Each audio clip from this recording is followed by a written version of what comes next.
A little over a year ago, I stood on this very spot in front of many of you, and I warned that as a country, we were at a crossroads.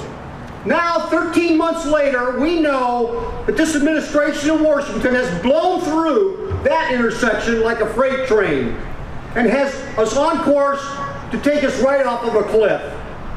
18 months after the $862 billion stimulus bill, there are still 5 job seekers for every job opening, and that 2.5 million Americans will run out of unemployment benefits.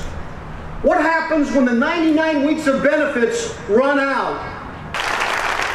The president hasn't been doing too much flying over Ohio.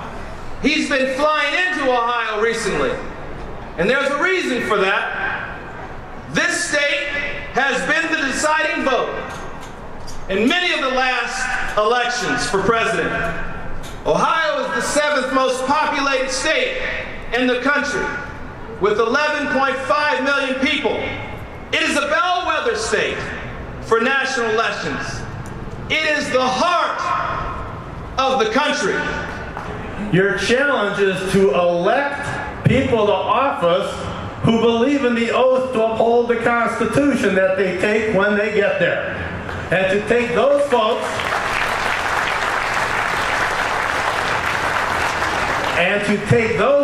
who took that oath to uphold the Constitution and then stepped all over that Constitution and send them home. That's the challenge that's facing you today. The president promised that with the passage of the stimulus bill, unemployment would never exceed 8%. Ohio's unemployment rate when Mr. Obama was elected was 7%. Today's Akron Beacon Journal announced that Ohio's unemployment rate is at 10.1%. Vice President Biden, who will be in Akron on Monday to campaign for Governor of Strickland, calls the past summer the summer of recovery. Someone ought to tell the governor that bringing Biden to town just might be the kiss of death. But Ohioans don't understand. They don't understand why our tax dollars are being used to have an attorney general go ahead and take a governor of another state to court for attempting to uphold the federal law. It's perplexing to us. Maybe we are just in the backwoods, but right is right, wrong is wrong. In the school that I went to in Indiana, I learned that 2 + 2 always equals 4. Whether you're on the East Coast or the West Coast, whether you're in the Midwest or the South, it doesn't change. Why would we use our tax dollars? Why would the president take the attorney general to take another governor to court for trying to protect her citizens? It's perplexing to me. As a matter of fact, now that the ambitious Obama experiment in liberal governance is going kaboom, even those that voted with him are now running like rats from a sinking ship. Indeed, a total of 279 House and Senate Democrats voted for Obamacare. Not one is running on that record. Not one is running an ad touting their vote. How can they, given the headlines about Medicare cuts and premium hikes and the fact that 60% of Americans oppose Obamacare? As we get closer to the election, the cry you're going to hear from the Democrats is, we know you don't like Obamacare, so once we're elected, we'll fix it. We stand here not as some group of racists that have formed the Tea Party. It is the realization that the policies being pushed and shoved down our throats are not working, and we need to yell out and speak out before we can't speak.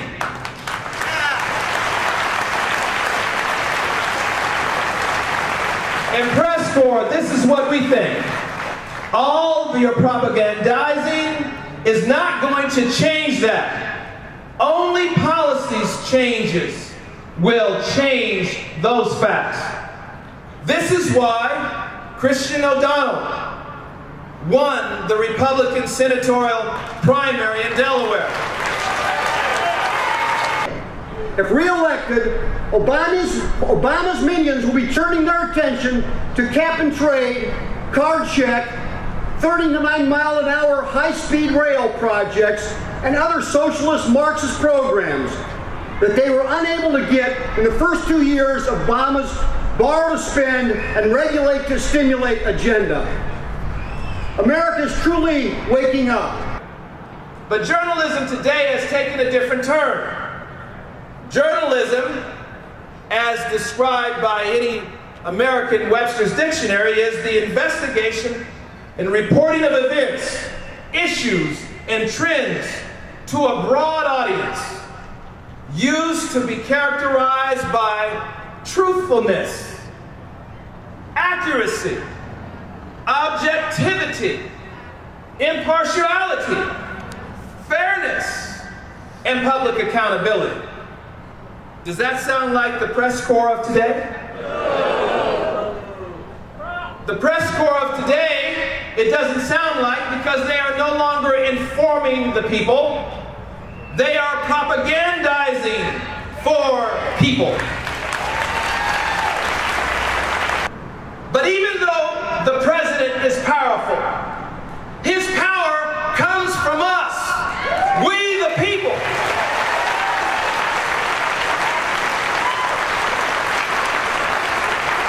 Any person who occupies the White House was put in that house by the people, elected by the people, to serve the people. And so I stand here as an ordinary man, an ordinary citizen, being bold enough to stand up.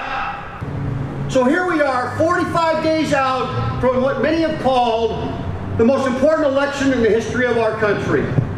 We've all seen the most recent polls. John Kasich up by 17 points over Governor Strickland. Rob Portman up 20 points over Lee Fisher. And a recent Gallup poll of registered voters had Republicans defeating Democrats 51% to 41%.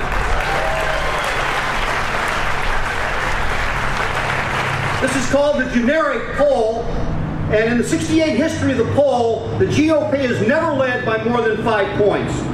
But my warning today is this: do not listen to the polls. Instead, get excited today and stay excited until the polls close on November 2nd.